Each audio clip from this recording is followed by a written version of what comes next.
ሰው በእግዚአብሔር ፊት ሲቆም እግዚአብሔርን ዳኛ፣ ካህኑን መልእክተኛ፣ ራሱን ኃጢአተኛ አድርጎ ነው የሚቆመው። ስለዚህ ራሱን የሚከስበት ሰዓት ነው እንጂ ሰውን የሚከስበት ሰዓት አይደለም። ስለዚህ እግዚአብሔርን ኃጢአትን ያሰቡ መቆም። እንዲያውም ምን እያለ ይቆም ነው የሚለው አንድምታችን፣ በዚህ ጊዜ ይህን ሰራው፣ በዚህን ጊዜ ይህን በደልኩ፣ በዚህን ጊዜ ይህን በደልኩ እያልክ ቁም። አንድም ብለው ደግሞ እንኳንስ ከዚህ ቅጽሩ ውስጥ መቆም የማይገባኝ ሰው ነኝ እያልክ ቁም። ቅጽሩ ውስጥ ራሱ እዚህ ከአጥሩ ውስጥ መግባት የማይገባኝ ሰው ነኝ እያልክ ቁም ነው።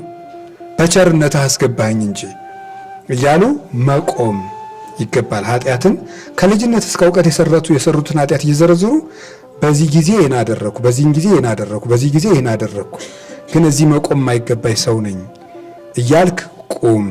አንድም ብሎ ደግሞ በሕማመ ልብ የሚለውን የክርስቶስን መከራ እያሰብክ ቁም። ቅዳሴ ውስጥ ሲቆም ሰው መቆም ያለበት የክርስቶስን መከራውን እያሰበ መቆም አለበት። መከራውን መተረክ ነው በህሊና ውስጥ ማለት ነው።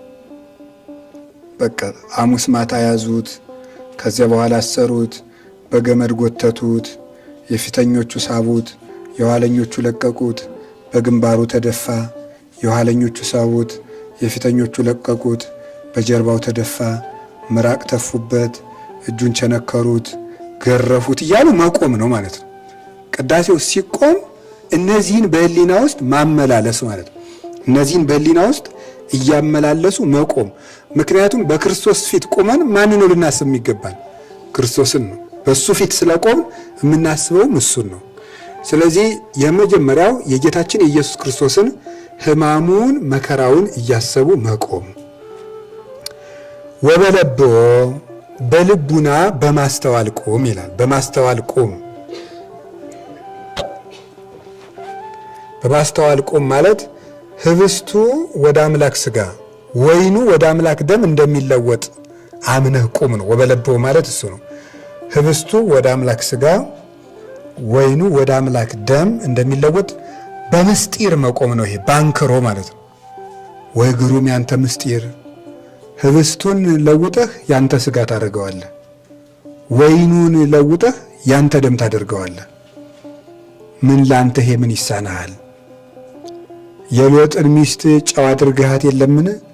ውሃውን ወይን አድርገው የለምን? ናቡከደነጾርን ዝንጀሮ አድርገው የለምን? ልለውጥ ካልክ ላንተ ምን ይሳናሃል? ይሄንን ምስጢር ትለውጠዋለህ። ይሄንን የምትለውጥ አምላክ እኔንም ለውጠኝ እያሉ መቆም፣ ምስጢረ ቁርባንና እያደነቁ መቆም። ስለዚህ አንደኛው በሕማመ ልብ ወበለብዎ ማለት ኃጢአትን በማስተዋል መቆም፣